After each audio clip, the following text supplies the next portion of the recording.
right, all right. Can you guys hear us? Somebody said no sound. Oh, sorry, we were talking. We were talking amongst ourselves. Yeah. Waiting for some peeps to get on here, so we have some things.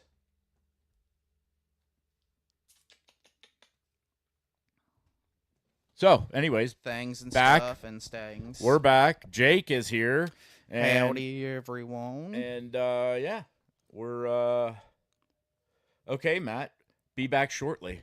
Well, we thank you for coming back. I mean, you can eat and watch at the same time now. This is true. This is very What's true. the deal? So do I sound quiet? Because I can't hear myself very good. let's see. You sound fine to me. Scott, can you hear me good? Ba, ba, ba. I mean, you should be able to be heard just fine. Yeah, everything's the same. Well, we'll just we'll go on the assumption that everybody can hear me. Nah, Scott, we had the audio off and just the music. So, but we're good now.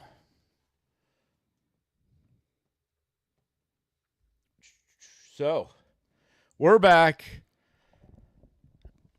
The with Exceeding Track Limits podcast with me, Ryan, and Mr. Jake Brown over here, owner of Turn 13 Motorsports. And so what do you got going on? What's new? It's been 2 weeks. What's the new things going on in your neck of the woods over there, buddy? So the newest thing is I don't even know if I told you.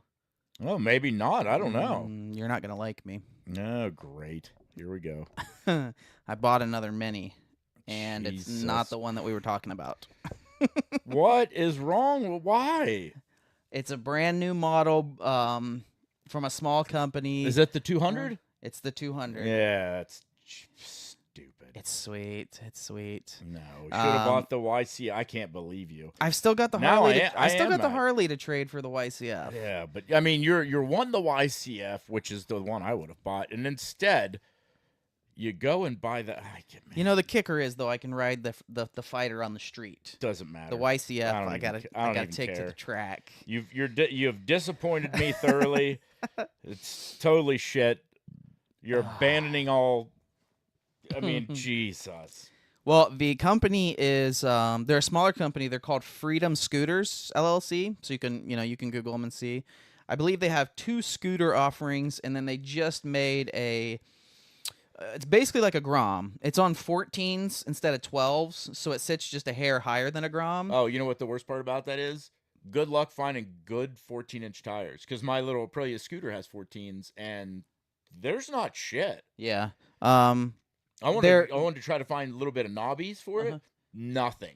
Absolutely nothing. Right now they're working on making a 12-inch conversion. Oh, nice. Because the community was basically like, that's sweet, everything's cool, but it'd be nice if we had a 12-inch conversion because, you can get PMTs, you can get Pirellis, like you can get all kinds of sick tires in 12-inch. Yeah.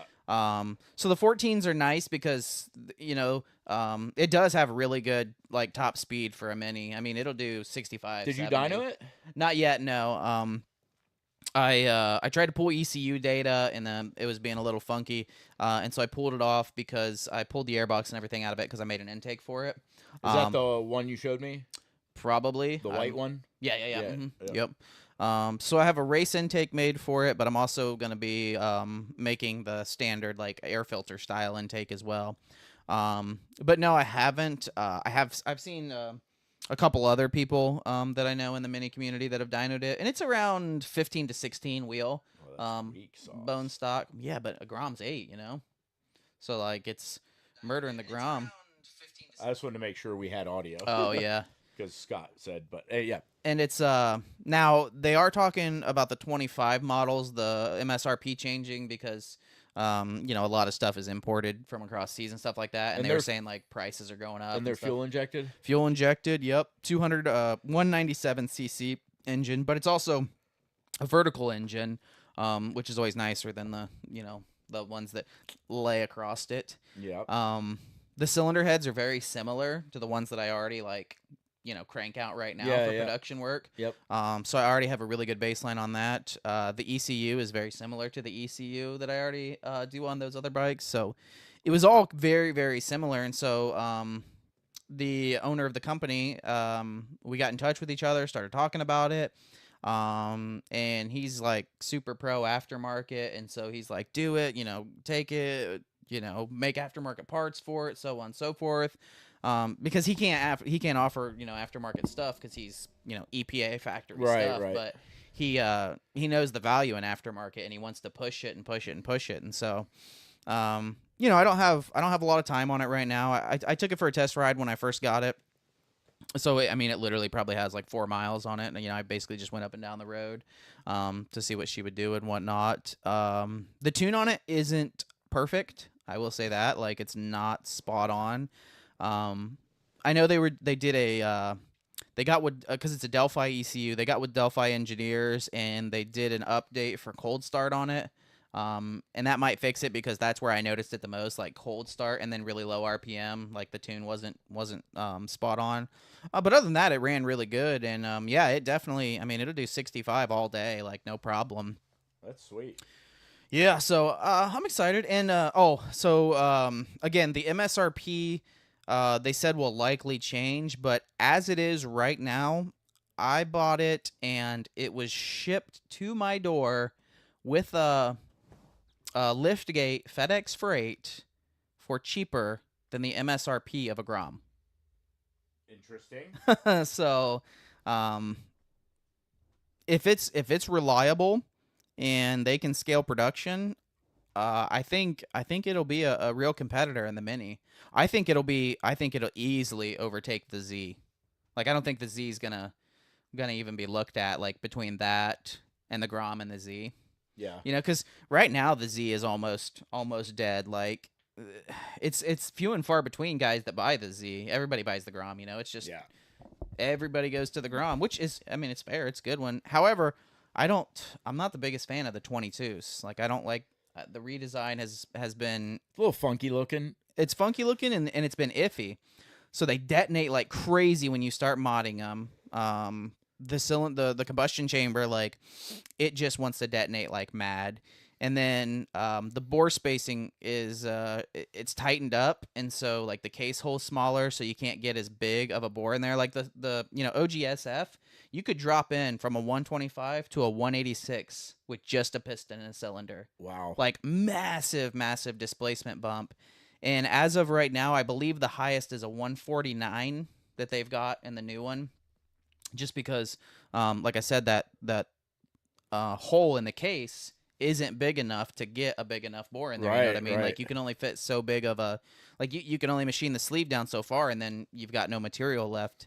And they do so the new ones, the 22 Groms, do have a 5-speed, but there's also been loads and loads of issues. I believe it's second gear is too tight. And so they just scream and scream and scream. And when you finally take them out to replace them, be it warranty or you're doing aftermarket, they almost look like that rod. Did they go a 5-speed in the new Groms or no? Yeah. That's what I'm talking about, the Grom. So that Fighter 200 is a 6-speed. Oh, wow. Yeah. Interesting. Because a lot of those, it is, it's a Lonson engine, right? Yeah. So Lonson is, Chinese, but they also, they do a lot of work with a lot of manufacturers, KTM, BMW, like they're not a Chinese engine manufacturer in terms of like bro in his sandals in a dirt garage, like putting it together. I think that's like Thailand. Yeah, maybe so. But that's good. Honestly, like overseas, like the small, like Thailand and China stuff, scooters are the thing. Oh my God, they are. That's the super bikes over there. Right, Like you see scooters that are just like, illusion purple scooter with like trick forks and trick rims and they're like, drag racing them and shit. Yeah, and, like, it's wild. Man. It is. Yeah, you'll see them like drag racing and they're laying their body long ways to try and like help aero because they only have 13 horsepower. And they launch too. Oh yeah. And they have like some of those have like bicycle wheels almost, and they're freaking heating the tire up and just launching the shit out of them. It's wild. Yeah, it is. It's a massive, massive scene over there. Honestly, those scooters aren't that much different from like a lot of the 4-valve little stuff we have here. The difference is, they don't run gearboxes because they're scooters, right? So that's kind of the big difference. CVT setup, whatever. Yeah, and I don't like them. I hate them. You can now obviously you can build them so they do support it, but it's they're CVTs. Or belt drives is what most people know them as, and like a Polaris or a snowmobile or stuff like that. Like those are the belt drive transmissions. And the little scooters and stuff, and even the cars that run them, it's easy to overpower them. They're not strong. They're nice. They're efficient, and they make drivability and stuff better and whatnot. But if you start like trying to push the power, you can start slipping CVTs like no problem. Like my wife had that Civic, Yeah. and it had a CVT, and I flashed it and took all basically the boost restrictors off, so it didn't like dampen anything. And I started slipping the CVT on that, so I had to go back in and adjust it all. That's crazy. Yeah, because I'm sure well, your Mustang might have been similar. Did it have I don't know how long it took those to spools, but did it have a massive torque spike like really early? No, like they were 3400. So they were 6260s, and they were. They're sized really well, so they spool very quickly. So like, you could get into full boost by like 3500. Like, well, so you probably had a huge torque at 3500. oh yeah. Yeah, so that's where it kills it when you let them spool up like that, because it just you'll go from 0 to 500 foot-pounds of torque. Well, I don't know. I'd have to pull the graph and show you. It's been a while, but like it wasn't absurd like that, where it was nothing and then something, because the car makes pretty good torque as it is. Yeah. So, but it wasn't like a massive hit. The power on it, honestly, was pretty linear because of the way the turbos were. Gotcha. The AR on them and stuff. They were sized really well, and like I didn't even ask for that. It was like I was trying to get a kit.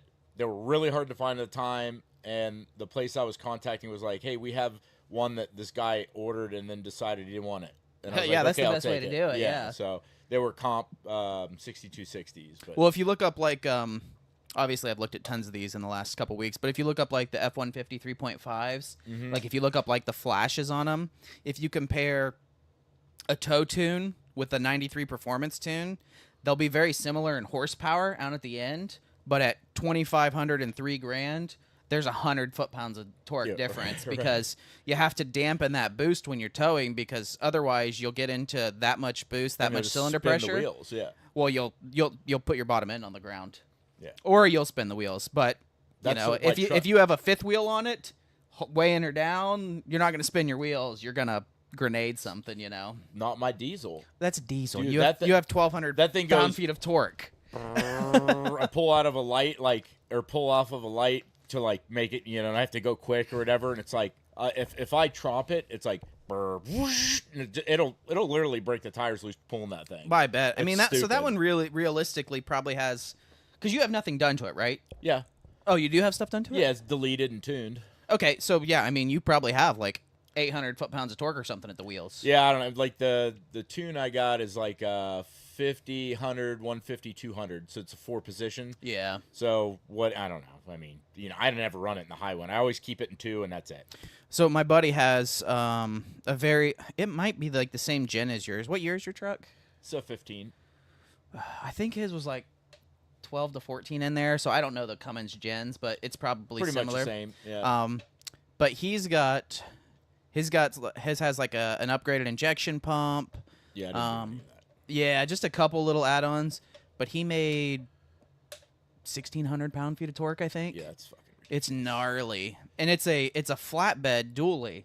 So he just has like the giant steel diamond plate flatbed on it. I was like, dude, that thing probably like. Is it a stick? Yeah. Yeah, that's why. Yeah. Because if it was an auto, it would have exploded years ago. Yeah, it's actually it's I'm not a fan of like yellow, orange, like those kind of bright colors, but his is like the all orange one. Yeah. And I actually like it. Like it's got the flatbed is all nice black diamond plate. I just think it looks good. It doesn't look like a farm dually. Yeah, it looks a lot better. But yeah, dude, those diesels. You make enough torque to pull a house down. So yeah, I could imagine you can spin the tires still. It's crazy. But yeah, if you look at like a 3.5 dynograph and you look at toe versus 93, you know, that's going to be like that boost, the limiting the boost, you know, softening it up and stuff like that. And that's what you have to do with those CVTs. Otherwise, you just blow them apart. Yeah. You know, so that's why I'm not the biggest fan of CVTs. And then going back to like the scooters and stuff like that, like, you know, you'll just trash belts or throw them and stuff like that. And or it'd be really loose like my Aprilia. yeah, so yeah, that was. We still have to figure that one out a little bit. You also had zero lash on the valves, so we did that. Yeah, I need to pull it. I need to pull the variator apart to check the rollers inside. I've been meaning to do that for 3 months now. Yeah, I don't need it. It didn't need it anytime soon. So what else is going on in the shop besides that thing? Oh, what else have we been doing? We got the Freedom on there. We stretched, lowered, did a bunch of stuff. Oh yeah, we talked about that last time. Tuned that K67. Start working on the one bike that came in all fucked up. Was it the Cowie or CBR? The CBR is the one that threw the rod bearing. Is that the one you're talking about? Yeah. Yeah, so I got in touch with the customer.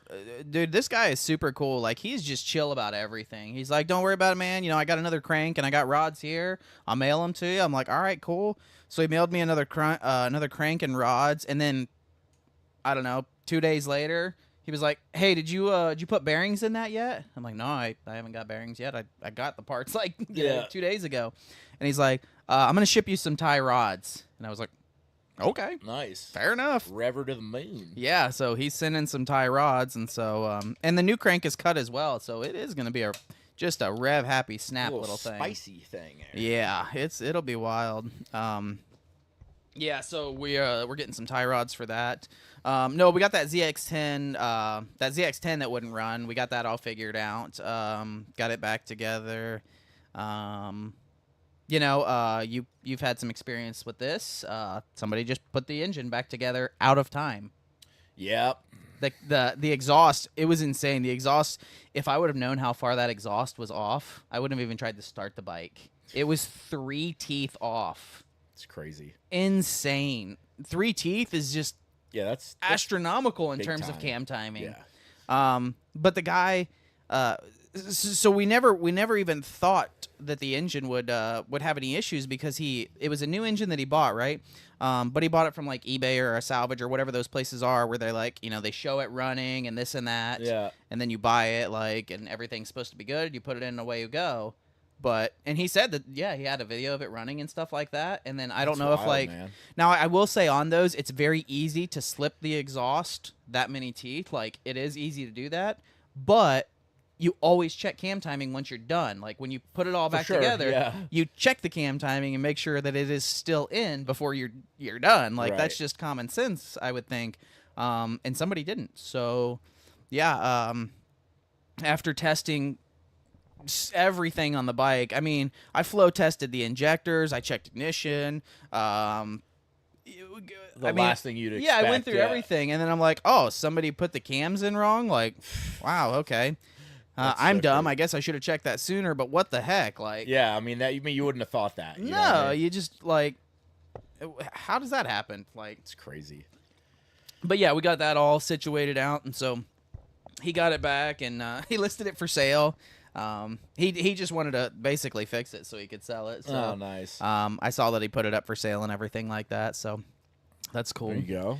Oh, what else have we done? Well, you got a Harley now that you own. That if anybody wants a Sportster, he's got a Sportster. If anybody's interested in a 1200 Sporty, I got one that I don't plan to keep. So, yeah, I think it's, what did I say? It was a 09 custom or a low? I forget. It's like maroon. Got a bunch of chrome on it. That if somebody buys it now, it'll have chrome. If somebody buys it 6 months from now, it'll probably be blacked out. Speaking of which, I was talking to a customer today. He is going to bring me his, what year is it? It's a newer one. It's a Milwaukee. I think it's a 107. But he wants a cam and tune and all that good stuff. But he was going to buy, like, the black covers and stuff. Yeah. And I was like, dude, let's just pull it all off and powder coat it. No, it's got to come off anyway. And he's like, what do you mean? And I was like, dude, what, like anything on that bike that is metal, like if you want it black, we'll just powder coat it. There's no reason to buy a replacement part for it. Like Right. you already have the part. Like, because he told me I think he said he had like a $3,000 shopping cart or yeah, something it's like insane, that. yeah. I was like, now I'm not saying it's gonna be cheap because if you have like 12 things you want powder coated, like. But it ain't gonna be $3 It's, grand. yeah, it's going to be expensive, but Yeah. you might only be paying half of that, or something like that. If we're powder coating it all, and he's like, do you have somebody that powder coats? I was like, yeah, my good buddy right down the road from me has a Nice. powder coating business. So, I don't know when I'll get that. He's actually getting it painted right now, and so maybe the next month or two or something like that. Nice. But it'll be at my shop, so I'll strip everything off of it and then just give it to you. But Perfect. Sounds good. yeah, a bunch of stuff. On my end, finally figured out my powder coating issues after Ooh. long time. Had to go to another shop, tried some things out to test to weed out some issues and this and that, and thought it was my blast cabinet, thought it was my whatever. I was going back and forth on all kinds of things. The headache I had, and finally my GEMA rep came out. I had an error on my gun, but it had nothing to do with, like, it was just for a purge valve. It's basically a button you hit, so after you're done coating, you pull like the fluidizing tube out of the bag of powder, and then you hit it, and it pushes air through it, so it kind of gets rid of powder in the tube, which it does an okay job. I still take everything apart and blow it out, so I don't have any like cross contamination color wise or whatever. But for whatever reason, I don't know if it's a solenoid or whatever, there's something, it got messed up, so I had error on that. But I told him, like, I felt like I couldn't get enough powder on the part before it was back ionizing. And if nobody really knows what that is, but basically for powder coating wise, you have part, it's going to be grounded. Your powder is charged. It's a positive charge on the powder. So when you're spraying it, the positive obviously attracts the negative and it attaches to the part. That's how, it clings to the part before you bake it. But one of the things that you can do if you put too much powder on, or your settings are wrong or whatever, you can actually get where you're overcharging the powder. And when you put too much on, then the part becomes too positively charged. And then the powder actually like start rejecting off the part. Wow. It'll actually like pop. And if you don't catch it or you don't see it and then you bake the part, you can actually get dimples or what looks like fish eyes. But that's just where the powders went and like rejected off the part. So, after doing some testing and checking the mil thickness and stuff, I couldn't get more than like 1.6 to 2.0 mil on a part, and the powder calls for 3 to 5 mil. Ooh. So, being thin was giving me a weird issue with the texture and gloss and stuff, but I just physically could not put more powder on it because it was rejecting it. So my GEMA rec came, and I told him what was going on. He brought me a demo gun and control box to use while I sent my stuff out. Put that on there, whatever. Immediately, the first set of parts I did, I was like, okay. Oh, wow. So he seems to think, I talked to him again today, and he's like, I think your cascade is bad. And what the cascade is the part that actually charges the powder inside the gun.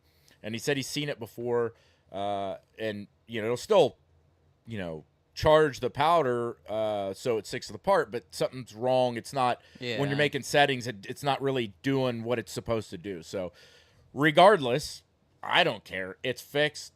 Thank God. So they fixed it, or did no? fix that part? I just literally just shipped it today to find the box, but I have their demo stuff to use in the meantime. So, but they can fix your setup. They just got to replace that part. It's all in there. warranted, so That's cool. yeah. So Man, that's that'll be nice. Yes, thank God, because I was banging my head against the wall. But yeah, so got that fixed, and then also my compressor, found out why it was being weird. The ignition switch was jacked. Of course. So Yeah, there you go. what was just randomly shutting off.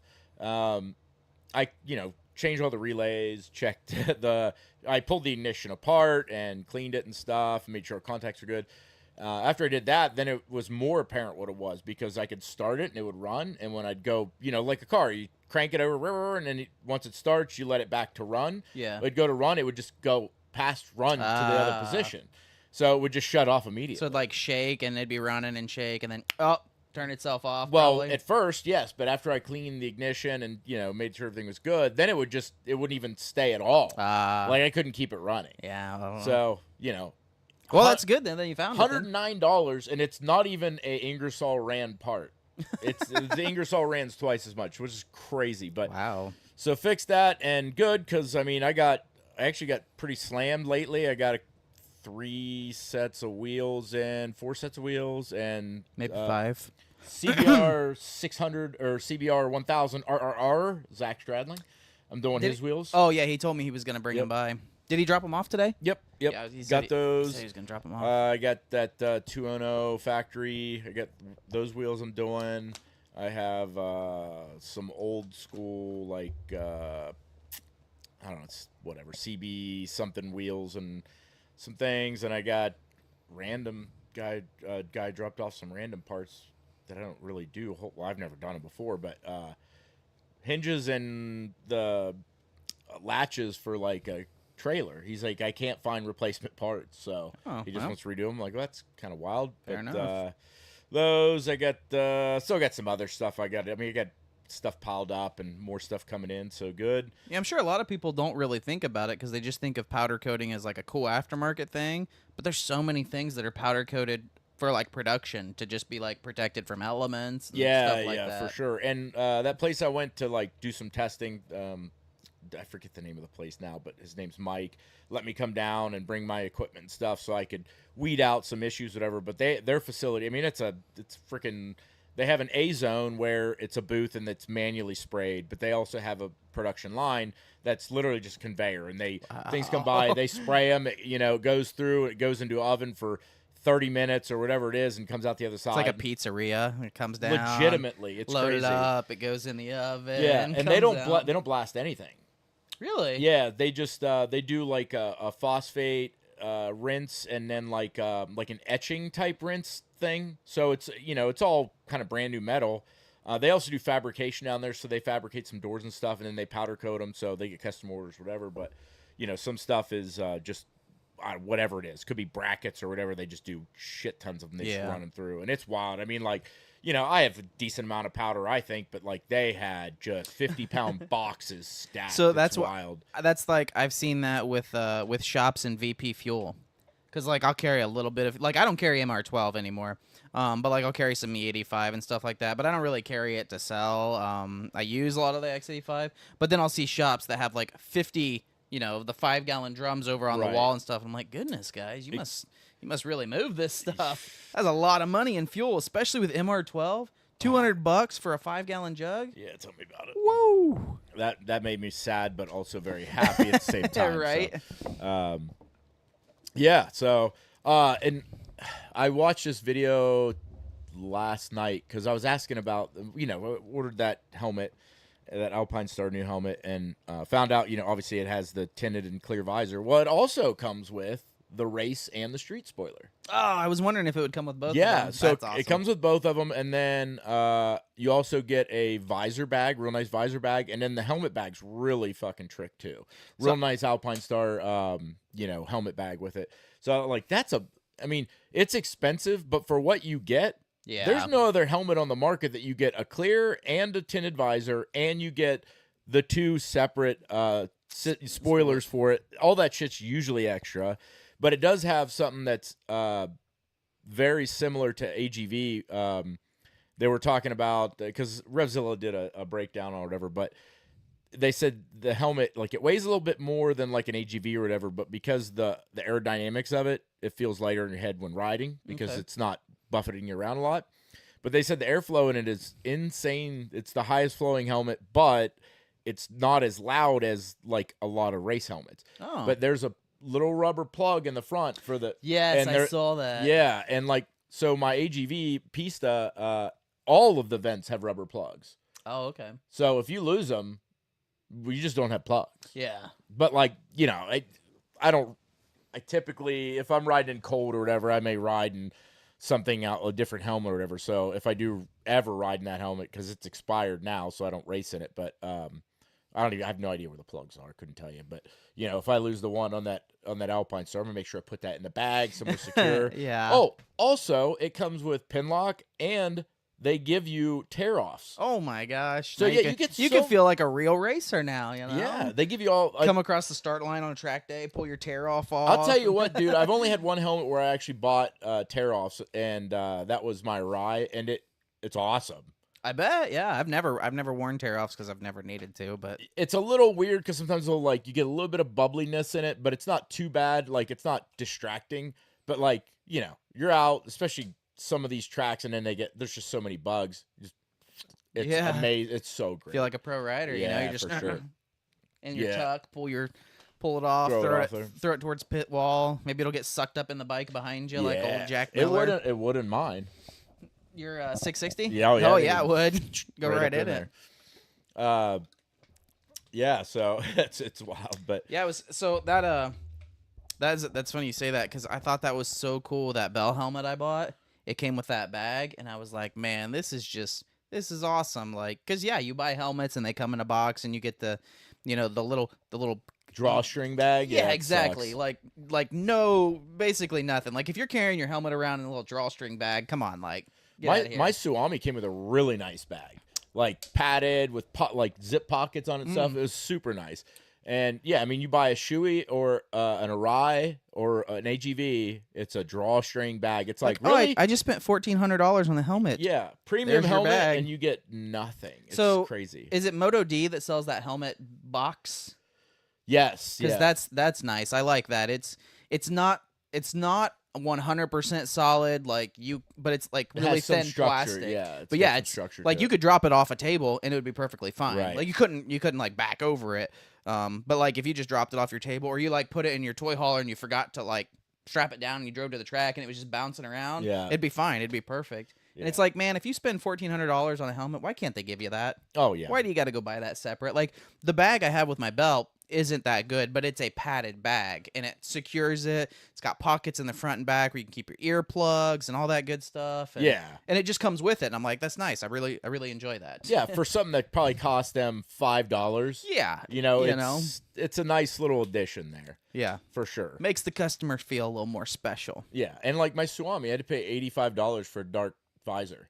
So like the helmet, it's for a premium helmet, it's a good price. It's $6 something. Well, it was probably a little bit more than that, and then the design, they changed design, so it got a little bit cheaper.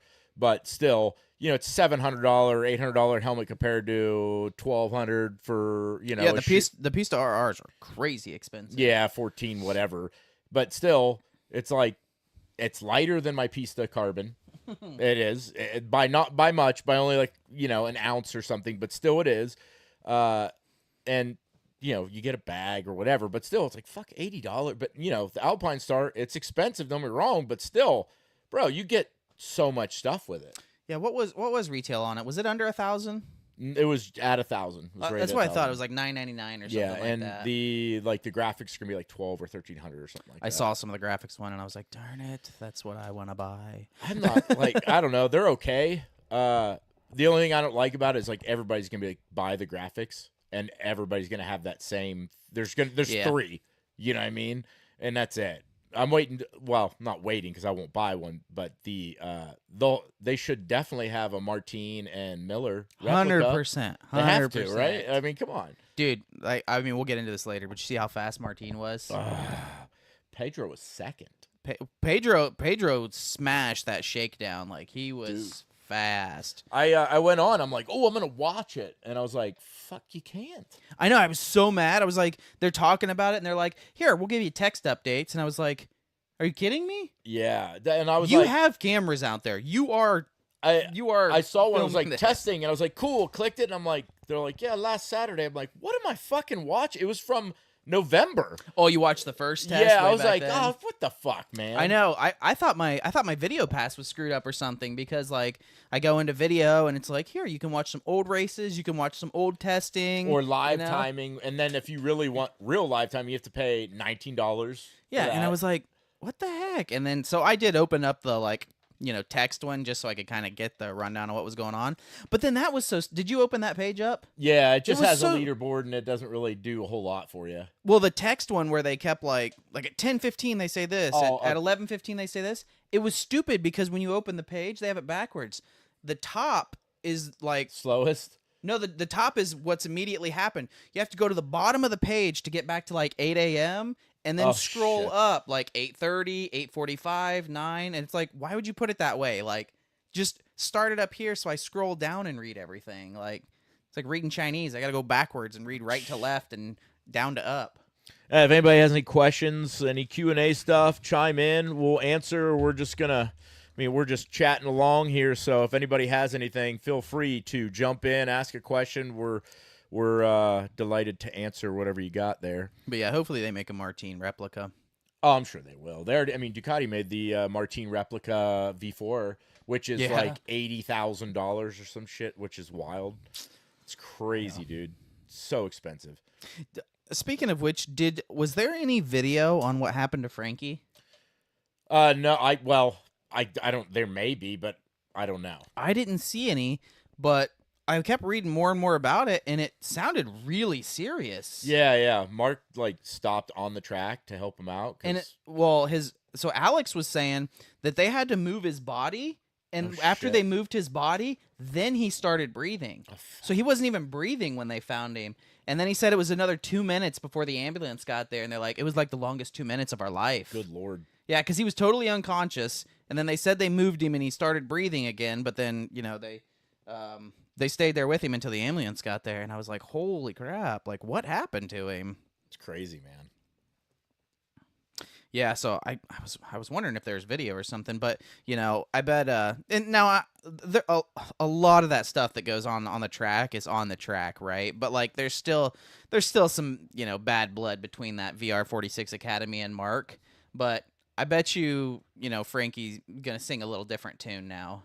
Yeah, a tad bit. Yeah, and what Mark and Alex were saying, they're like, yeah, I mean, we're all motorcycle mates. We're all buddies in the terms of we race motorcycles together. Like, yeah, we all might not go get a beer afterwards or something together, but like we're all in this same thing together, so we look out for each other. It's not like, oh, you're VR46 Academy. If you're dying, I don't care. See you later. Right. But hopefully Frankie sings a little different tune, and hopefully Bez as well, because Bez had some really nasty stuff to say about Mark as well. Yeah. Yeah, I mean, you get and especially in the heat of it too. You say some. Oh shit. yeah, very much. I mean, what Maverick punched Pecco in the head. I mean, not like a haymaker, but like, ugh, get out of here, you know. On live TV, even at that, like. But he's a hothead, anyways. Oh yes, very much. He's very emotional, like everywhere. You know, and like that. If you ever watch which you did on Netflix or whatever, like he's such a baby. Yeah, and he's very much like Lorenzo. The team, whatever, the manager, whatever you call him. He said, you just, when he gets mad, you just let him go until he calms down. I feel like that's the same thing with Aleix. Yeah. Like he just gets that's what I'm saying with Aleix. Oh, yeah, he just gets in the box and starts screaming and everything, and you're just like, okay, here he goes again, give him a minute. And then, a half hour later, he's like, guys, I'm sorry. I overreacted a little bit. I'm just so pumped about this that I get emotional, and I love you guys. And then the next thing happens, he's like, I hate you all. Why could you do this to? Oh, sorry, guys. But I mean, they do have some things to bitch about because. Well, everybody does. This past year, the team fucked up quite a few times. Yeah, I mean. And they've had a lot of mechanicals, which, I mean, if you went out and you're given 100%, 110%, and it's a mechanical thing or the team didn't do this or that, like, you can't even start to function to do your job. Yeah, but at the same time, if it's he has no room to talk that he stopped one lap early, so. That is one of, I mean, that's, I think the only blunder that's bigger than that was when Ione wrecked on the cooldown lap. It was Qatar under the lights, and you're watching the cooldown lap, and then all of a sudden a bike's just sliding past the camera because Ione's crashing on the cooldown lap. Like, bro, what happened? Like, how do you crash on the cooldown lap? Or who was it in Moto A this year? Crashed on the out, on the out lap. Yeah, I can't remember who it was. Oh man, it was somebody very good, very seasoned. Well, there was also the years ago, the bagger guy, a couple years ago, who was launching. Flipped it? Yeah, he just flipped, just Yeah. freaking flipped the bike. It was Man, crazy. I can't remember who that was. Can't remember for the life of me. But yeah, I mean, he put it. But I mean, that was a wet track. So like, yeah, he's a seasoned rider, so Yeah. he should have known. But like, at least it was a wet track and he knew. But like, Ione crashing on a cooldown lap after you've just done 28 laps of just the fastest anybody can go on a Yeah. motorcycle, and then on the cooldown lap you throw it. Like, what'd you do, bro? Like, what It's happened? crazy. So there's some, there's some funny. You probably saw it, but there was that one wreck that Mark had. It was I think it was practice. And he kind of came off the track and he was like trying to turn or Yeah, he something just fell like over. that. And he just Yeah, fell yeah. over, yeah, because It he was the wasn't like best, he yeah. wasn't like tall enough, and he's like kicking his foot, and then he just falls over. No, what he already crashed once, and then they got him back on the bike, and he was trying to like turn around to get the bike, to Well, so that I saw that happened at Austin. I know he wrecked. They picked it up and he fell over there. But there was a practice where he was trying to turn and he was like, like everybody's done it where you're like hopping your foot like, oh my Yeah. god, the bike's falling over, and then he just like tumbled and hit the ground. Yeah. Did you see the one where they had the tire spinner to start it behind his bike? And he got off to like walk away and just kicked it and like face planted. No. Yeah, and he gets up and he's kind of just like, all right, I better walk away because there's a camera on me. Yeah, stupid Hondas. Yeah, apparently it's doing better. So yeah, Luke- for sure. Marini did pretty good on it. Since we're talking about bikes and stuff, now we know some, at least, confirmed Superbike guys. There's been a lot actually. This past couple weeks, there's been a lot you of got- everything's You kind got of coming to Baz light. and Heron. You have That is so stupid, but yes. Wait, did they even confirm Heron? Yeah, they did confirm Heron. Heron confirmed. Yeah. I don't know if I read from Warhorse, but Heron confirmed. Yeah, he did. so you have Heron and Baz, which is stupid, but yeah. And then we have Beach and Cam and who else we got? for Teitlers. Cam Peterson and Gagne, obviously. And Peterson's sitting out Daytona. He's Right, not racing Daytona. But yeah, Cam and JD Beach, that was a big one. That And was a big then- announcement. Pash, Is he on Atlas again?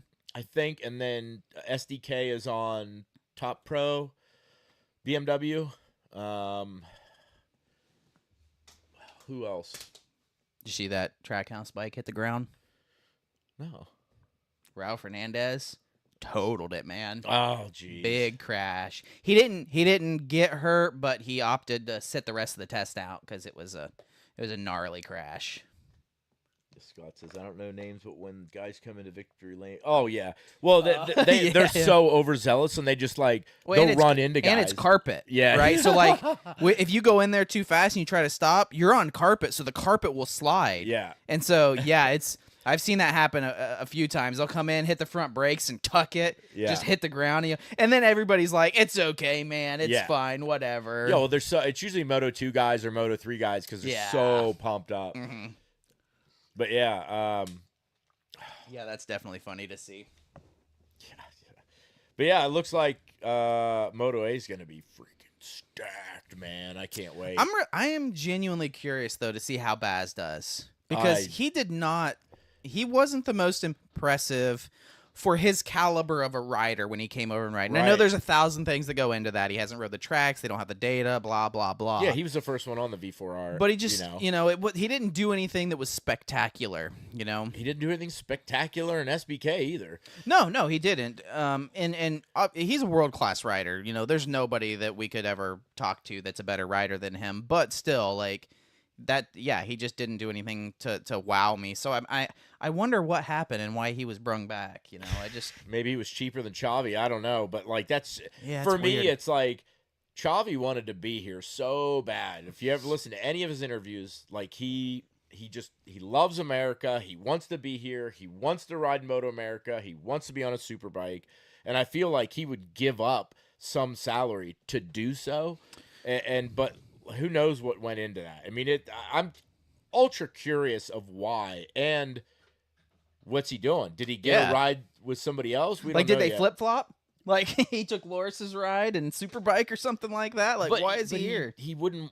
Like I said, he didn't want. He got offers. and he said, "I want to wait and see what happens with Moto A." Maybe he So- got the right offer. It's kind of like everything's for sale for the right price. Yeah, but he started a business in America too. So yeah, I don't know, man. I don't know. I mean, he's got to have somebody that's doing like 80% of that business, right? Because he can't. Tim and his guy. Yeah, his he can't buddy or function that whatever. whole business riding a full season of Moto America. Right. So maybe I don't know. I mean, we can only speculate, but we'll find out. Maybe he's on another super sport bike somewhere. I don't know.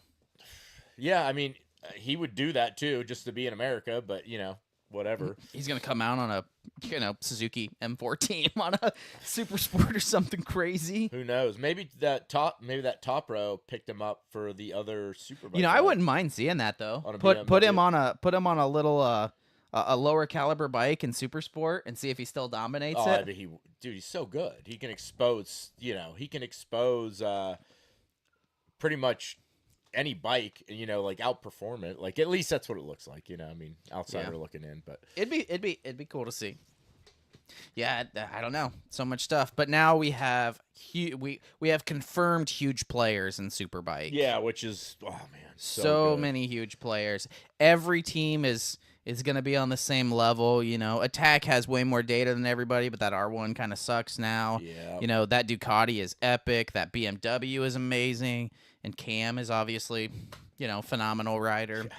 And there's going to be 4 M1000s on the you got Teitlers and then that top row, and I think there's going to be some other BMWs, but I think they're just S1000s, they're not the M's. Yeah. But you'll have, dude, it's good manufacturing, and there's so many champions. Heron's a champion, Jake Gagne's a champion. If Xavi shows up, he's a champion. Cam's a champion. Just so many championships have been won with the guys that are gonna be racing each other. Like, Right. It's gonna be awesome, it'd be even Xavi on a stock 1000 would be dope. dude. It'd be really good. Like, he'd be like pushing top 5 on a stock 1000. Yeah, It'd be and nuts. it'd give Gillum a run for his money. You know what I mean? Yeah, man. Dude. We can't talk about that. No, we can't. But that's gonna be super cool to see. Yeah. I was so jacked when I saw that. I was like, yeah, yes. yeah, that's gonna be cool, man. I was like, hey, you want some help? Yeah, I'll come help. yeah, that'll be sick. They didn't get back with me though yet, so Wow. we'll see. Yeah. Regardless, that weekend I'm going down to the paddock. He asked me. He's like, because after you talked to me about coaching or whatever, and I go, he messaged me random. Then I think the next day, and he's like, yeah, I'd have you if you knew the track. And I went, so I think I was asleep at the time or whatever. So when I got up, I was like, oh, well, I could definitely learn. Maybe I said, it'd be great to, get out and coach with you guys. And no responses. Yeah. I'm like, He's pretty good about that. like, come on. I'm left on a read too and part of our conversation. Yeah, So it's pretty awesome. it happens. But yeah, I mean, I've got everything to put that CBR together. I just have to put it together. So hopefully I can get around to putting that together. Or, Yeah. I mean, there's probably 15 different bikes I could go ride or That's something. true. So hopefully Like we the can. Harley. Yeah, dude, I'll take that 1200 Sporty out there. Boom, boom. Dude, I want to. I don't know if I'll do it this year, but I really want to put that car on the track too. Yeah, I don't know. If you go, I'll go. I want to go with you. I'll just passenger because dude, after riding in that 911 at Nelson, which is, I know it's not going to be anywhere near close because that no. thing had way Yeah. more power, Dimag carbon wheels. Yeah. It had track tires. That was a race car, Well, it was a street car, but This is still, my race car. That is a real race car. it's not even comparable. The performance just, but still, like in a car around a track is like holy shit compared to a bike. Oh yeah, it's just a different feeling. Of But course, and that one's being on a bike so much, maybe because I can't remember the first time I was on track. It's been so long, I don't remember the feeling, but it's so natural on a bike. But to get in a car, it feels so like this is not safe. But like on a bike, it feels safe. It was the opposite for me. Really? Not that it felt safe, didn't feel safe, but so I did some laps around there in the ILXs that they have, and I felt totally confident, just like sliding and like getting loose and stuff on it. Where like, obviously I'm okay confident like in getting the back end of like 1,000 loose, but like not like that. Like that, I'm like, oh yeah, she's sliding, chirping. Like when the back end starts sliding and chirping on because your, there's on your 4 bike, tires. you're like, oh, okay. I can fall over Probably here. because you can't high side a car. Yeah, Well, exactly. I mean, you probably could if you really tried, but Well, you the know, one thing at Mid Ohio is, and it's not bad on a bike, but you'll see it's slightly like it'll work you a little bit when you're learning it, but when you come up over the hill and drop down into Thunder Valley, that's where all the cars will come up, lose the rear, turn, and then run into the wall. because that's off camber there. Yep, Yeah. and it's a huge, like, you're coming uphill and then you're dropping down the hill. Yeah. And so, like, as you're coming up the hill, you're rolling on it, you get to the apex. Oh, you start dropping down the hill, floating to the outside. And yeah, like, you can lift the car up and then just, the back end comes around into the wall. Well, So- that seems like similar. You haven't ridden Pitt, but like Pitt, the Wheelie Hill, like when you're coming out of that left-hander turn 1 and coming up the hill, you're drifting out to the right. And when you're doing that, you're coming across the Wheelie Hill, and it just, I mean, you can't stop it unless you're on the rear brake. But you know, I upshift a little early, and it's still a wheelie on my little 660, and it's wild because you're still kind of in a lean, Yeah. and you're on the kind of the side of the tire, and the front's up in the air, and then when it plants down, it's like, oh, you know, that little shake. It's wicked, man. It's So that's crazy. that's turn 1 at Mid Ohio. If you have a powerful bike, you can't like the 660 will be fine, but like I'm talking like the 200 wheel horsepower thousands. Like I would come out in third gear on my GSXR, and the same thing. Like you float to the outside of the track, and before the bike's even stood up in third gear, full pinned, the front end's coming up, and so you're like, whoa, okay, and then you set it down and she shimmies. So that's the spot. I did it on my CBR where I learned like what Heron was saying. When you get head shake, it'll push the pads back. Yeah. That did it to me right there. Because That's wild. on the CBR, I don't have an aftermarket damper. It just has that factory HESD. Yeah. And I don't really like it. Doesn't really bother me because it works enough to not get bad head shake. But then the bars, like, you know, doing this the whole time, like that doesn't bother me. It's kind of just like fighting the bike to ride it. Right. But we got a pretty good head shake coming out of there one time because the CBR wasn't as powerful as the GSXR, but it was way dropped gearing. And so same thing, like third gear, I'd come out of there, the front end would pick up before it was straight, and then you'd set it down. And part of my problem was I don't have the best fitness. Like, you know, I'm not a shredded athlete. And so I pull myself back up a little bit without realizing it. And you're yanking on the bar or something. And so when the front wheel's off the ground and you start pulling yourself back up, you start turning the bars, and then without really realizing it, and you set it down, they're not straight. What? Yeah. You know. So it's partially my fault because, you know, I'm not strong enough to completely pull myself back up with just my torso. You know, like that core strength just isn't there. But yeah, like, I got some good shimmies there. I'll get that too. And thing one of my buddies told me, Tim Dauberton said, and I started to use and practice, and it helps tremendously. You know, like same thing coming out like 13 at Nelson, because it's a real slow corner. As soon as you're just on the gas hard, but you're trying to get your body over, and you know, you're doing that. You're on the gas, ripping out of the corner, moving your body, and the bike is upsetting and it's going a little bit crazy. So he's like, you know, when you're doing that, hang over, and when you get on the gas, so tuck your knee up, you know, this knee up from down up to here, squeeze the tank, and then pull your body up, because it's not as big a motion as jumping, Yeah. you know, and it completely changed it. And it's like, I should like kind of known that, but when you're just riding and going along, it's like, what's the quickest way to get up here? Okay. You know, and the same thing with transitions from left to right. It's like, you want to go, you know, and you're kind of flopping your weight over.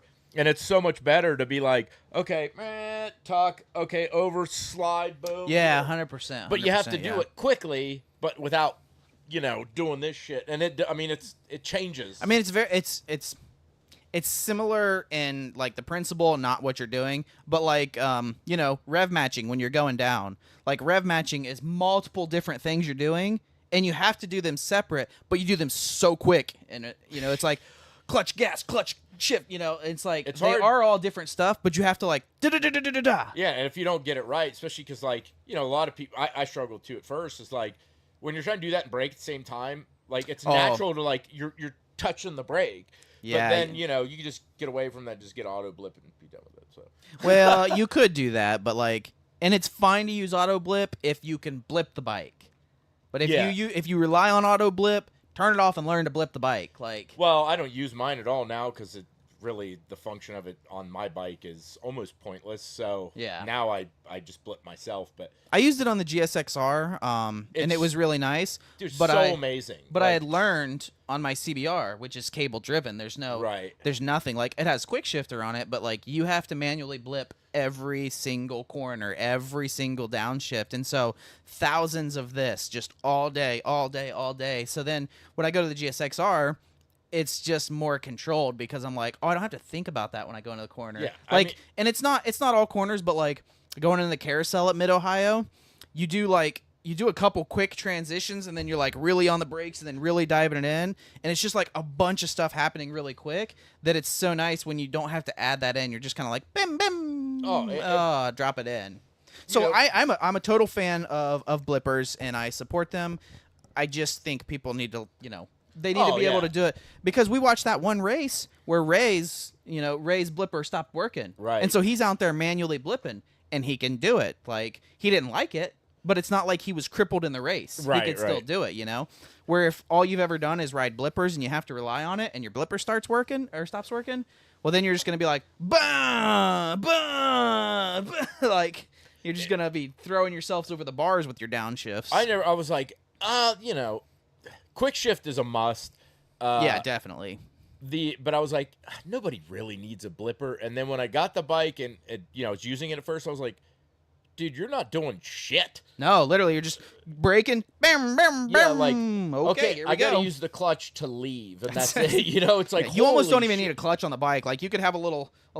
Well, Yeah. have you ever drove the shifter carts? Yeah. You just like pull the clutch in and then you like never look at it again. Like, Right. You could literally have a little trap door clutch. Like, okay, take off. Okay, we never look at that again. Yeah, you it's know, pretty off we go. wild. I was like, dude, this is insane. And then the problem is though, once you get used to it, like you get too used to it and go, oh, it doesn't like like I gotta ride this bike, it doesn't have an auto blipper, that's gay. Like it sucks so bad. And Yeah. because you're just like you get babied to it, but having to go back to it doesn't bother me now. So Mine's always been an easy transition just because like working on bikes, like Yeah. I just naturally blip everything now. Right. Like I'll blip a Harley like when I'm coming to a stop. It's just like it's just all like Harley guys blip. right. It's just like so ingrained that when I'm downshifting on a bike, like that's what I have to do. Like you do that motion. Right. It doesn't matter like what the bike is. Like I'll blip a Grom, I'll blip a Harley, I'll blip a CBR 1000. Like you just blip everything. But yeah, when you get one that works money, it's just like wow, It's this insane. is so Yeah. nice. It's Just pretty crazy. bow, bow, bow. And they sound good too Mhm. because it's a perfect red like bow, bow, bow. Yeah. Just perfect. Yeah, they're sick. If they work good, it's fantastic. Yeah, the GSXR one was really nice because the factory calibration is really really good, but only the R model gets it.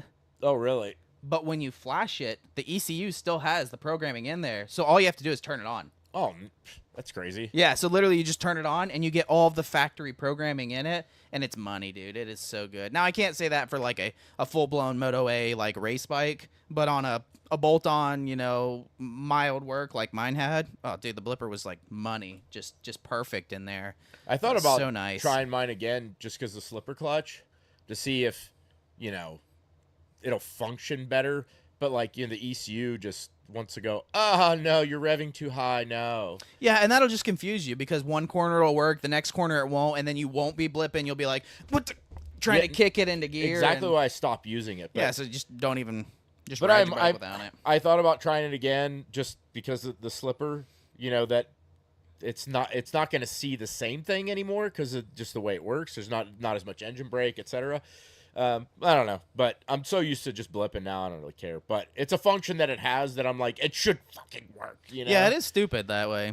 It's crazy, But my buddy uses his all the time, and he's like, it works like 99% of the time. I'm like, dude, Does he ride as aggressive as you though? yeah. He races with it and stuff, and it's just like, dang. And there's some people that do, and then like Robin was like, nobody on our team does. Yeah. They just all manually blip. Well, I'm sure those guys for sure, because they're not like if they're going to 12K, they're going to 12K. They're not hitting 11.2. They're also not gonna want to rely on that to work or not work. They're like, well, I'm just gonna bypass that, and like you don't want like, oh, we're coming into last corner. Oh, I didn't find my gear. I got past. I lost the race. Yeah. Well, there goes my $10,000 bonus check. Awesome. Thanks, Blipper. You know, because Heron was talking about that.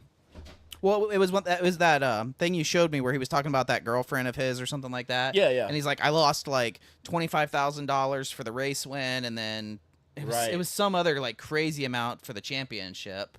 But yeah, he lost so much money from not winning that race. And I'm like, well, I mean, I can understand, you know, that's a lot of money. Yeah, you know? it surely is, man. Especially when you're racing, that's your livelihood. You know, like for sure, anything and everything is a bonus to you. You've got to have that.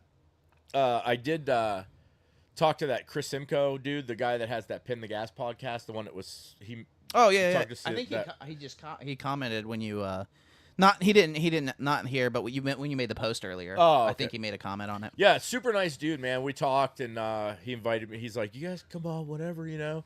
But he's got like, dude, the level of people he's talking to is pretty crazy. He's got, you know, some BSB guys. He's got his patch on their leathers and stuff. Oh, and he just started it with a buddy, like kind of like us. And that guy, the one guy was kind of like, you know, he was into it, but not as much as what Chris is. Chris does them like 4 or 5 times a week. Holy crap. Yeah, and, you know, he just started asking some, you know, kind of mid to back of the field riders and stuff, and then he started getting some more people, and, you know, more front of the pack guys and stuff, and like super nice guy. Just motorcycles are like racing is his life. Like, you know, watching racing. He's got the amount of memorabilia he's got is insane. Like the room he was in when he was talking to me, I think he does a podcast from that same room.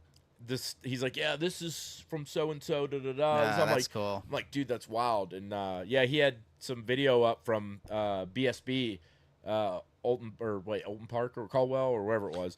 Yeah, it was just like, man, but super nice guy. Anybody wants another podcast to listen to? Is he from over there, or is he here in the States? Virginia. Oh wow. Yeah. Okay. Pin the Gas podcast. Dude, his name's Chris Simcoe. Really cool dude. Got some pretty cool people on.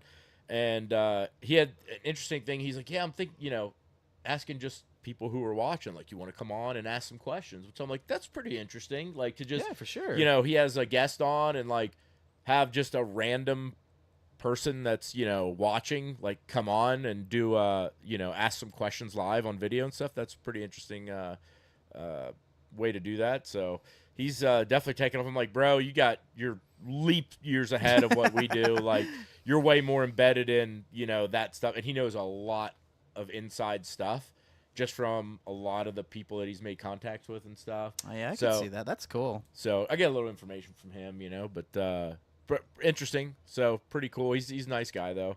I don't know if I'll ever get on there. I told him I got to get back to normal and my business stuff. After that's ironed out and I catch up, then we'll be good. But yeah, and he could come on here too. Like, maybe have him on one day because he knows so much stuff, dude. It's like, you know, I know we talk quite a bit about stuff, but like, at least my knowledge of shit compared to him, not even freaking close, dude. Especially BSB stuff is like, I would probably be that way too because I'm not that. I like BSB and I like watching it, but I'm definitely not as like into BSB as like Moto A or like Superbike, Superbike GP stuff like that. Yeah. Well, he's so fluent in all of it. Like he just knows what's going on so much. He's like, yeah, you know, wife gets a little mad because I have so many subscriptions to everything. But BSB, I guess, Dorna just got me. BSB. Did they get you? Yeah. Yeah. SBK. Yeah. Yeah. I just thought I was because we did our taxes today, and the tax lady asked me something, and I had to look it up, and I was like, Dorna, gosh darn it, you got me again. Okay, fair enough. Yeah, it's always that unexpected, like, oh shit. But Like, I'm happy to subscribe, but it just sneaks up on me every time. he said BSB, you just go onto their website. It's all free. Really? Yeah. I was like, didn't know that. Wow. Cool, because I've always, like, tried. Moto A sucks. Huh? I said Moto A sucks. They charge Oh, a bunch of money, and their app is horrible. God, I don't even want to talk. Oh, we talked about it a little bit. I was like, dude, it's unfortunate that, one, the app is terrible. Two, And it's played on like NBC at like 10 p.m. at night. well, not only that, but they stream it to Facebook and YouTube Live, like free. Yeah. It's like, well, why would you pay for it? Especially when Well, you can watch testing. Like, it's horrible coverage. when the shit's all laggy and stuff, it's so terrible. But Yeah. I'll probably still pay for it again. I know, me too. Now I have to go back learning blipping. I quit because I almost went over the handlebars setting up for turn 12 once at Nelson. Yeah, that can happen, man. For sure. So what else is going on, man? What else we got? We talked about GP. We didn't really talk about Superbike, but there's not been a ton going on there. Not a ton, but Top Rack did say that at that Portimao test, he's like, if we would have raced here, I would have won. Yeah, dude. And I was like, yes. Yeah, I'm Kill happy it. about that. I'm wondering if however you say his name, Bagula or whatever. I'm wondering if he's going to be similar to Maverick. you're talking about Beluga or Yeah, however you say it. the guys on Ducati. Because he's murdering the test. Beluga, But he's yeah. so new that I wonder if like he's going to be kind of like Maverick, like murders the test because it's just a test, it's free riding, I not don't too know. much pressure. I mean, same thing But- with Acosta, right? So Yeah. But all I could say is, Moto America is going to be bananas. Superbike's going to be awesome, and GP should be fantastic because you got Mark on a Ducati. We got some new guys in that we don't know about yet. See how they're going to perform. It's just going to be a good year for racing in general. Like, it's going to be so Yeah. good, so Now, good. Everybody that knows me knows how much of like a Mark fanboy I am. But honestly, like, I'm leaning with Martine. Dude, he's such a baller. Dude. He's and now he's got he's so comfortable on that bike.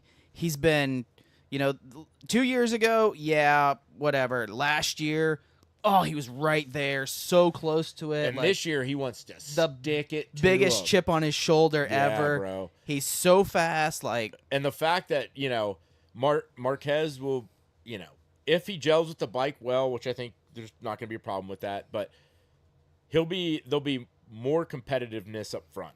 yeah. The only thing that worries me is that Martine and Mark will fight each other. I can't wait for and it. then, well, it'll be fun to watch, but then Pecco will pick up the pieces and go take first. I don't know, man, because I think, like, Dude, Mark and Martine are gonna touch. They are Oh, gonna I- touch and touch and touch. I'm not denying that. They might as well wear the same leathers and have the same paint scheme so that everything just looks the same. 'cause- I'm not denying that. I'm just saying that, like, Mark and Martine are so similar and aggressive, and they want to get out front. And Bagnaia is like more tactile, and sometimes that's a very bad trait because it could get like he did before. Like, he waited too long for Yeah, certain things, and and I don't know. Also, like, it takes all weekend for him to get up to speed. Yeah, and the test hasn't been going too good for him. Yeah, so I don't know, but he's 1-2. If he doesn't do that great this year, I don't think he'll really be that big of a care for him. You know what I mean? Like 2 in a row, whatever. I know he would want to repeat, obviously, but like, Yeah. there's got to be a little weight lifted off his shoulders. You know what I mean? Especially when you got Mark coming in, you got Acosta. It's gonna be epic season. It's gonna be. I don't know. I feel like And Miller needs to prove himself, or he's freaking out. Bud. there's almost even more pressure on Pecco though, because like, you win it once, okay. Almost all the MotoGP riders are capable of winning a championship if you put them in the right scenario. You win it twice, okay, you're good. Can you win 3? Can you win 4? Because that's where the greats go. If you don't Yeah. win 3, 4, 5, you're never looked at as a great. Right. You know what I mean? Like, But dude, I mean, he's The- got plenty of time. So yeah, if he doesn't win it people this that year, he's win- got plenty. But like that level, like Rossi, Marquez, Agostini, I just don't think Bagnaia is. He's not that same level. No, I don't think he is either. That's why I think there's going to be so much pressure this year because he's going to have to try really, really hard to try and make that. But yeah, even like Lorenzo. Everybody hates Lorenzo, but Lorenzo's a 5-time world champion. There's nothing you can take from him. Bagnaia just doesn't have that same fight. You know what I mean? Mm-hmm. Yeah, it's totally. Just something about that. He's just too calm or whatever. But did you see that new Aprilia wing? Oh my Looks god! Looks like a goddamn antenna. Like what? It does. That? And there's and they have the rods. Yeah, the steel rods on the side to keep it in place. And it's like, what is that thing? So like, there's that Oxley Bomb podcast, which there's 30 minutes. But the one guy's ex-racer and a journalist, still all in the paddocks with stuff, and the other guy was a data expert and stuff, and he worked. Oh, nice. He worked on a couple things, and they were talking about those spoilers create dirty air. So for the guy behind you, yeah. Oh, that thing probably just murders everything, and so the guy right behind them is just getting F. That's sneaky. That's sneaky. So there is a little bit of stabilization to it, but there's more involved than just that, you know what I mean? Just it's making like, the guy behind you that's trying to draft get all effed up. Yeah. Wow. So I didn't know that. That's interesting. Yeah. So cool. it's super interesting actually. But I bet that one destroys it then, because that was like a 2 foot by 2 foot grid. Like, and he said it's like why a lot of the wings are really funky looking is because they have to build around the camera. Wow. Okay. That makes sense because I mean, like all of them have to have that camera right there. there. Yeah. So you have to build around it. Like you can't say, well, can we put it here? No, you have that's where it's at, and you got to deal with it. I saw Honda did some more like wiggly Stegosaurus on the tail of their new one. Yeah. They kind of copied KTM and Ducati and shit. Like, for sure. Well, they had to. They were in no man's land. And they copied Aprilia. We don't know how to work. Well, Aprilia and Ducati. I think Aprilia was the first one to come out with it. They have stable wings that come off the Ford. I saw the fender. I saw the front fender once. Yeah. Well, it's not on the fender. It's on the forks. There's 100% some that have it on the fender. Like I definitely saw two ears off of the fender, and I thought it was an Aprilia, but then I think the Yamaha has like a weird scoop in the fender. Yep. I saw that. But the Yamaha front end is an Aprilia front end now. Yeah, pretty much. I mean, it looks the exact same. They extended the wings out and kind of shrunk them down a little bit, and now it just looks like more curved. Yeah, now it just looks like an Aprilia. Which again, same thing with them. Like, okay, steal whatever you can because you suck. Yeah. Like, yeah, you're not going to be at the cutting edge, but at least you can be competitive. Like, yeah. Just do it. Yeah. Get something that works right now and do your homework. Len Jarvis was like, "This is the comeback of Yamaha in 24." Right. Like, this is the year that you lose Fabio. That's what happens. Yeah, unless they like come out swinging with a new engine, which is not happening. Nope. So even though they set, was it Fabio? No, maybe it was Lynn. They said the engine wasn't the problem. It is. Yeah, but Lynn, so the way that it might have been Lynn. Oxley Bomb podcast, the way they were talking, the data guy especially, because he knows so much about all the data side of stuff. He was like, the reason why, like, it's not that the Yamaha motor isn't good, it's that it doesn't. Same thing with the, it's mostly Yamaha, not the Honda, but that it's not fast enough to utilize aero. Yeah. So when you do put aero on it, it just hurts it and hurts it and hurts it. Yes, exactly. But you have to have the aero. There's no way around it. You can't not have aero. Well, yes and no. I mean, if the bike can't utilize aero, why have it? Yeah, but imagine like how slow they would be like cornering now compared to but if it's hurting them, it's so much drag or creating so much friction and downforce that it can't. It's overcoming the engine power. Like. Whole nother thing, but I would say the lap times might be similar, but I would say they would struggle a lot more because it would just be so unstable compared to what they have now. Yeah, it would probably take away a lot of that corner speed that the Yamaha the has. bike's developed around the aero, so yeah. You know what I mean. And they were even saying that like the riders, like they were saying that when they're fitting them the bike, they're like, okay, well you have to sit like this. So that was a big thing with Mark they were talking about because like, he was Yeah, like you're he didn't want- disrupting the arrow. Yeah, and they're like, what? Like, yeah, you Yeah, have like, to. you can't put your leg here. You can't put an arm here. Like, you have to put your body right here so that you're part of the arrow. And, like, Yes, yeah, you know, which is wild, man. It's so crazy. it is really crazy to think about that. Like, not only do you have to think about going through a corner, but now you have to think like, oh, let me suck my side in a little bit here so that this fairing channel can push wind underneath me. You know, like.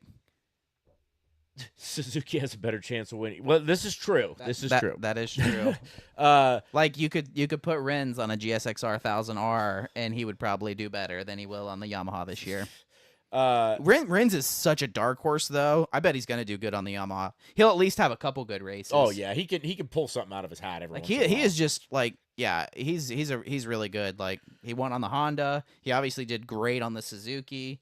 I think he'll do good on the Yamaha, even though it's gonna suck. But I think he'll pull some surprising races out. And that tells you right there in itself, like when they lose a wing in contact, how much that has to affect. Yeah. Like if you lose one side wing, like dude, that bike's got to be like ridiculous. Well, to I've ride. seen, we've seen them pull in before. Like, I Yeah. just can't ride the bike anymore, or they'll finish the race and they'll be 16th, and it's like, well, what happened? Like, I couldn't turn the bike anymore. Like, it wouldn't work. Right. I couldn't. Sorry. But that's they were saying when they go down to the smaller engine class in 26 or whatever it is, They're gonna have to pull all that arrow. Yeah, I mean it's done because the Yeah. bike's not going to be able to like utilize any. Or they're arrow. all just gonna go slow together. Well, they will, but I mean it'll just the arrow's just going to have to come off. They're redesigned. And personally, I don't like the way the bikes look with the arrow. Anyways, I liked before they were still GP bikes. They look different. And there were some design changes, but they still look like fucking regular sport bikes. Just a awesome reimagined like prototype of for it. sure. Yeah, for sure. I don't know. I guess I've grown accustomed to them. That I just like when I look at a GP bike, that's just what I see. It's too many wings. They look so fat and just weird. I don't know. It's So strange. to me. definitely the weird stuff they're playing with, like that grid rear fender, is super weird. Some of the stuff that Ducati's tried out has been super weird. So some of that stuff is weird, but like I think the traditional wings on the front and stuff like that, I feel like I've just become accustomed to it, and I just look at it as a normal piece now. Especially since it's coming on so many factory bikes now. Yeah, but I mean, it's so I don't know. Like the M1000RR looks fat in the front now because of the big arrow stuff. Yeah.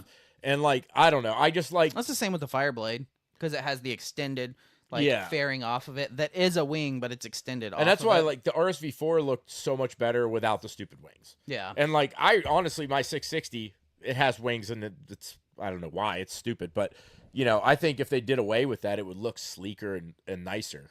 But I don't know. I mean, You should try running it without them. I'm sure it would make zero difference to me. You might be able to see a 146 to a 148 or something on your trap speed there. I doubt it. You don't think so? I think it would gain speed. Yeah. Yeah, maybe. Yeah. But I don't know. Like people just like want arrow like wings on everything because GP has it. Like, dude, it doesn't work like that. Whoa, Matt, that's some hate now. Okay, I wouldn't go that far. The Honda Civic. No, I agree completely, Matt. Like don't. for road going bikes, but for GP it's a little different. I mean, that shit's F1 aero wind tunnel tested, like, and it for sure makes a huge difference. I mean, the factory, like, the add-on stuff is goofy, but the factory wings and stuff, they're the same thing. They're wind tunnel tested and all that, because they're going to Superbike. That's the reason they put them on the bike, right? So they can go to Superbike. But for anybody on the road, No, I'm not. completely I'm definitely not saying anybody needs them or anything like that on the road, but I understand why, like, the Fireblade gets it, the V4R gets it, the M1000, like, because it helps the Superbike program, right? So, like, when they go to WSBK, they can't add wings unless their factory bike has wings, so... And Honda did on the 24 RRR. They changed it. It's not the same fairings on the side. Yeah, they did. They did a little different setup on them, but they were also talking about on there about the engine braking, and which plays in with aero and stuff. Like each rider has kind of a different preference on engine braking, and like the Ducati, the GP20 whatever it was 23 versus the 22. The engine braking was completely different. And that's why I think Martin went back to a 22 or something, because the 3 or whatever it was. The engine braking was like really weird at the different. beginning of the season. Yeah. They struggled a lot when they did change that at the beginning of because the season. there wasn't enough engine braking, so was it too much? I can't remember what it was. I think it was too much, and it was driving them deep in the corner because it was like rotating the engine too much and pushing them. I would feel like that would be less engine braking. Whatever it is, it was still giving them so much momentum with the engine pushing the bike. Yeah. And they were like, this ain't working. Yeah, It's so that crazy. should be less because you so actually when I think I've talked about it on here, but when I like design engine braking maps, I graph them on the dyno. So basically I'll look at drum, like wheel force on the drum, and then when I do engine braking, it gives me a negative value. So I'll go up to like for example on an R1, I'll go up to like 10K, hold it steady, let everything, steady, and then I'll start the run and roll off, and then when it gets to like 4K, I'll stop the run, and then I'll do it with multiple engine brake maps, and then when I go back and look at it, the drive force on the drum will show negative because now the drum is pushing the engine, but you'll see the varying amounts that it is and also the time frame, because less engine braking, that 10K to 4K will take a lot longer to do, and heavy engine braking, it'll be a lot shorter, so you'll have a bigger negative value and a shorter window that heavy engine braking does. But this isn't through tune. They were saying basically it's the crank weight. So I know they do a lot of engine braking with the exhaust valve. Well, they were talking about the way the weights on the crank were. Interesting. Yeah, to be able to slow it down or speed it up or whatever. You'd have to listen to so, it. But so maybe they put like a little more weight to it to have a little more inertia, kind of like the dirt guys talk about putting a heavy flywheel on. Exactly. So it has a little more inertia. So yeah, it totally could have been that. Like it wants to keep pushing and that's pushing what it and is. pushing. So it was like too much inertia in it because the weight was too high. Yeah, for sure. Yeah, I could definitely see that. It was very interesting. It's also crazy to think that a couple ounces or grams or something on a crank is destroying people's lap times. Like, because they can't stop. They just can't stop the inertia of that bike. It's like, wait, don't you stop with brakes? Like, well, kind of, but you'll have to listen to it, man. It's only 30-minute podcast, but once that rear wheel sets down and you start turning. Right. Yeah, it's a whole different. It's crazy because it's like two different braking. Like you're braking upright, and then when you set the rear wheel down and turn, there's another whole braking scenario going on. Yeah, and they were saying that basically when the back wheel gets down, it pushes so much that it wants to move it out. Yeah, no, it's that definitely way more. Yeah. That definitely sounds like too much rotating weight on there. Then, yeah. Which it's funny. The amount of rotating weight they have is probably like half of what we have in a normal street probably bike. But they would know exactly the difference, and I wouldn't know a goddamn thing. So. It's like, oh, you have half the weight, but that's still too much for me, yeah. Because I know that I'm like 99% sure on the V4R that they switched the rotation that the engine spins so that it would counter. Yep. Because they do that in GP. Yep. But traditionally, all the others, like CBRs, ZX10s, all that stuff, they spin with it. And so it wants to keep pushing the bike in and everything. But the V4R does that because it helps that, but it also helps counter the gyroscopic forces of the tires on it as well. So when they spin it backwards, it helps cancel that out so the bike will fall easier. It's amazing how much technology, just like that shit, Yeah, never even right. think about, but yeah, it's pretty wild, man. It makes me wonder why all the manufacturers don't do that, but at the same time, like you'd have to do some radical redesign to that's spin her major backwards. Engineering, yeah, for sure. But like the Triple R got a new engine, so it's like, why don't you do that? Or they're pushing hard for them concessions this year, that's for sure. Yeah. So I wonder if we're gonna see anybody else on a CBR with all those concessions. Like, gotta be. I hope so. I mean, dude, they've thrown so much money out, it's ridiculous. And if Honda, like, they're smart, no doubt about it, but somebody has had to do the math where they can bump contingency money and they will see bike sales go up because teams will buy them. Like, there has to be somebody's done some math in there somewhere. Well, hopefully they've got a burr up their ass and go, you know what? We've been so out of touch in racing for the last X amount of years. We need to put ourselves prominently back in it And maybe part of that is because Marquez is out too. Like No, that- 100%. Like their only success in racing was Marquez. Nobody else was winning on the Honda and GP. The Honda wasn't doing anything in Superbike, and then in lower things like Moto A and stuff like that, nobody even ran them. right. They didn't even touch them. So now, like, they're like, we got to drum up some type of stuff, like, to get people to be buying these. And if we put contingency money and, you know, more people are on them, maybe there's more chance of winning, which will get more profits or whatever, to have people or more interest in the bikes and whatever. But it's such an expensive bike. But, I mean, people are throwing out money, you know, $40,000, $45,000 for a V4R. So Yeah, if people are buying the V4 Ducatis and they're buying the SM thousands, people will buy the Fireblade. You just have to, you know, you have to convince them with a winning bike and a winning team and all that stuff. Like they're just so, like I've always said for a long time, like Honda used to be the peak of like innovation and stuff. They had some radical cool shit and people wanted it. Then all of a sudden they became so melancholy. We're like, well, we want to make things that are reliable. We don't want to be the best. We don't want to be the worst. We were right in the middle. And that's when all the shit just started to drop off. yeah. I mean, it just, I mean, their stuff is solid, but like you said, yeah, it's just not on the forefront. And so yeah, it's not radical like, enough, like design wise or, you know, engine wise or anything that people were like, ooh, where, you know, Ducati's always been, we have the most premium parts on everything. You get Brembos, you get this, you get that, you get Marchesini. pay me. Yeah, You know? but people are like, pay. yeah, and then Aprilia's kind of doing that, and then you know Suzuki was like, okay, we'll start offering Brembos and doing this and that and whatever, and Kawasaki always was kind of like, we're gonna make some massive power on a 600 or whatever it is, but Honda just always was like, we're gonna give you a bike that has a different paint scheme. Yeah, I mean, Honda's always had a really good power curve. I'll say that. They don't like they never like made the most power or anything like that, but they had a beautiful curve, like loads of mid range, all that stuff, where like other manufacturers were lacking, which is fine for a street bike, but that makes it really hard for the race team to compete when you're already so far behind, like in horsepower. There's only so much you can do to get more out of the engine. You know what I mean? Like, And I mean, if everybody's getting another 50 wheel horsepower in their Superbike program versus their street bike, awesome. You're still 12 horsepower down on your right, Honda. right? You know, so like, Not only that, but like the oh, did you see the rev limits? Superbike released the rev limits for all the manufacturers for the start of the season. Yeah, it was pretty cool. Everybody was like 15s except I think everybody but Yamaha was in the 15s. oh wow, And then Ducati, I think, was 16.1, 16.2. Honda was 15.5. Cowie was 15.1 maybe, or 15 flat. And then I think Yamaha was 14.8.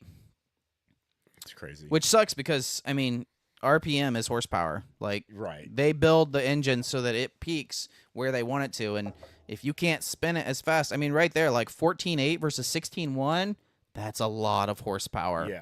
It, like, they could be, you know, they could make the exact same torque number. They make 85 pound-feet of torque, right? But, like, if you can go to 16.1 and then go to 14.8 and you peak at both of those, you destroy that bike. There's no competition. You're making so much more horsepower than it. It's wild. And, you know, it just sucks because that Yamaha was so good in 15. It was like, wow, what did they just make? Yeah. This is amazing. This is the best bike I've ever seen in my life. And then they were like, yeah, we're going to keep it. We're going to do what Honda does, and we're just going to keep it for 14 years. It's a shame. Like, goodness. it's crazy they haven't developed that thing any more than they have. Like, it's just, Yeah, because, like, they did the 20 or the 21 redesign, and they basically just made it, like, more reliable, which is cool. Like, make it more reliable, yes. So that helped the Superbike program a little bit because you could, you know, lean on it a little harder. But it wasn't like, hey, we've got this new awesome designed engine. Like, it's the same engine, just, you know, it's a little healthier. racing you know? aside, though, like, people want new design and stuff. Yeah. You know what I mean? Like, and that's the same thing with Honda. Like, you're feeding them the same stuff. Like, they want, you know, more people want something that's premium, so they show up. Like, that's why the Triple R is so cool, because it is such a premium bike that it's so different that you Yeah. can pull up next to a Ducati or whatever and still be like, this isn't cheap. Yeah, This for isn't sure. just the bare minimum thing. This is a V4R or a BMW M1000 price tag, premium component, whatever. 100%, yeah. And the R1 is just don't have, like, the M is, it's just carboned up with a couple little additional things, but it's nothing different. Yeah, the R1M is such a joke. It's such a waste of money. Like, And they won't come off of Tokiko brakes or Nissan brakes. You know what I mean? It's like, dude, get premium parts on it. Like, you can see, obviously, the cost of premium bikes. Like, I'm not saying you can still have, just like a Pro, you can have an RR model and then have the factory. yeah, Like, exactly. Same thing with CBR. Like, that's Yeah, the cool thing about the that's CBR. what they do. You but- can get the normal 17 plus. That's a great street bike. It's nothing more than an upgrade of the 8 to 16 bike. But then if you want the premium, they've got it. They have the Fireblade where you can spend all your pennies on it, but now you've got the Ferrari, yeah, you got you the get Lambo, the premium you of know? that brand. Yeah, and I mean that there should be that option. Everybody's got that, but Yamaha does not. Even the Cowie, when you get the 10RR, you get special engine parts. Right. It's not the same engine. Suzuki doesn't have that Nope. option, and neither does Yamaha. So They need to- Suzuki, you get suspension. but still, they need to have that ultra premium. Yeah. You know, Mhm. like an R, like the V4R, or the factory Pro. Or And if they whatever. did that, they could keep the old bike. They don't have to axe the old bike. Like Honda right now, you can go Exactly. to the dealership That's the base and you model. can buy the base CBR 1000 for what? 16.8 or something like that. Right. All day. You can buy all day. Which is honestly, I wouldn't buy one, but it's a bargain in comparison to a base model V4R is still 30 grand. Yeah, I love the 17 plus Or CBRs. 25, whatever it is. but- So I would buy one all day. You're not gonna make 200 wheel horsepower like all the other things, but like it's a street bike / track day bike. right. You don't need it anyways. Like, Yeah. I agree. I think homologation models should be spicy. Oh, for sure, 100%. like not just well, this one's this one's a weensy bit better. We put Marchincini's on this one. Like yeah. that's it. Because Like people modify this shit anyways, but like that's why I always went for when I looked at the Aprilia. I was like, dealing with the factory. It's got Marchesini wheels, forged wheels. It has the Olin suspension.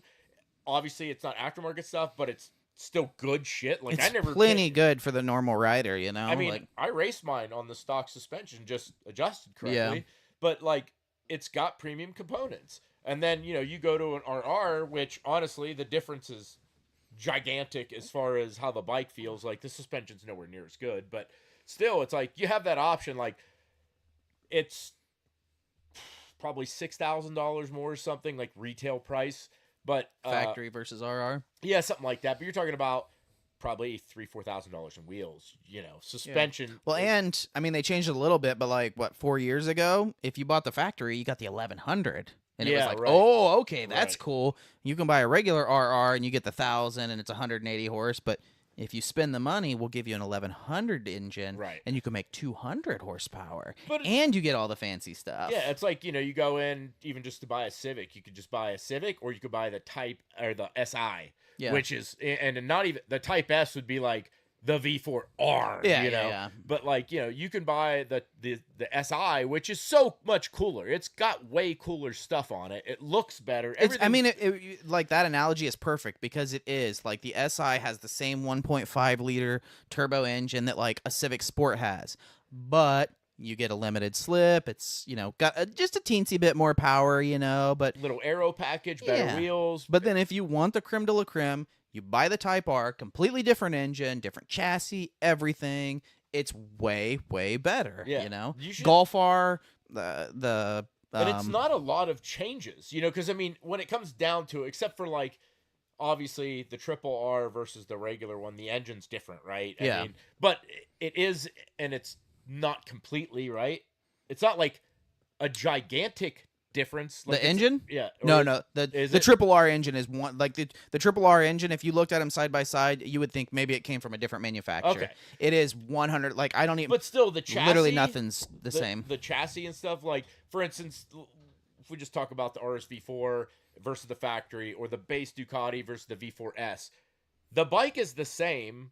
You're changing wheels, suspension, little components, and then when you go to the R models, you could buy a $40,000 RSV4 or LF or whatever the hell it is.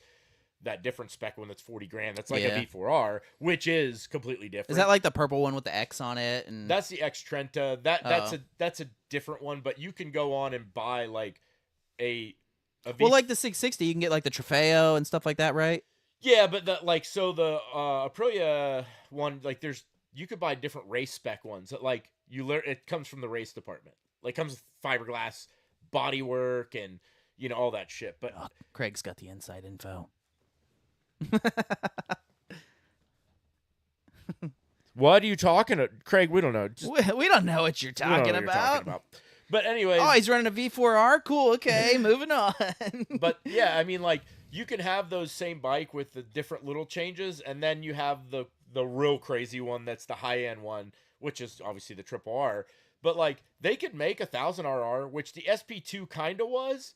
But it still wasn't enough to be like such a premium package. See, SP2 had a little bit, right? It had a little different cylinder head on it, so you could fit, bigger race cams and stuff like that. But it had Brembos, it had a little bit better suspension and all that stuff. Well, from the SP, it had essentially the same stuff. Like, it was very similar to the SP1 to the SP2. Yes, the cylinder head was different. But from the RR, yeah, definitely. Yeah. And that's what, like, they need to have more offerings like that. Yeah. They really do. Because, like, people want, like, if you have that option, like, obviously there's going to be people that can only afford the base model, but there's people that go, man, I'd like to have all these premium components, but, like, this is all you offer, and then I have to go to $40,000 or $32,000? Well, for the longest time, there was really no, trim packages, right?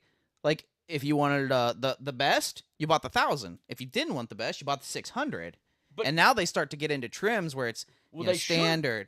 No, I agree. I think they should do trims, 100%. And Aprilia and MV Agusta, all the European companies have been doing that forever. Well, and if you just look at cars, like cars have a million different trims because people want options. Some people want to buy a work truck. Well, some people want a Lariat. Right. You know what I mean? Like Honda, listen to us. Offer trims. Yeah, different.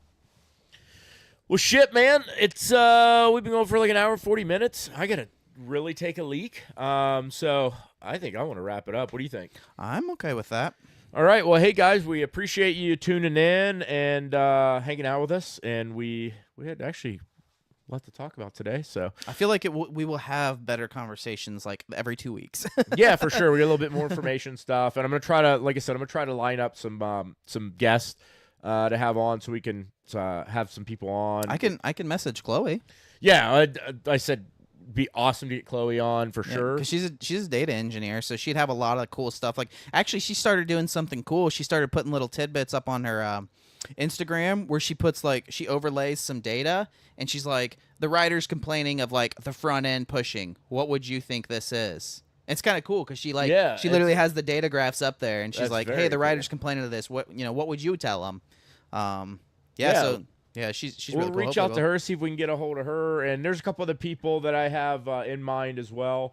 But, yeah, man, we'll try to get things going. And, again, thank you all for tuning in, listening. And we'll be back in 2 weeks because that is what our new schedule is going to be, bi-weekly.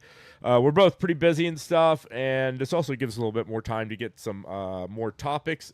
Yeah, so we're not just like sitting here for an hour looking at the screen and talking about the same stuff and begging you guys for questions because we have nothing else to talk about. So we're bi-weekly now, and thank you guys, and we'll see you next time, and thanks for tuning in.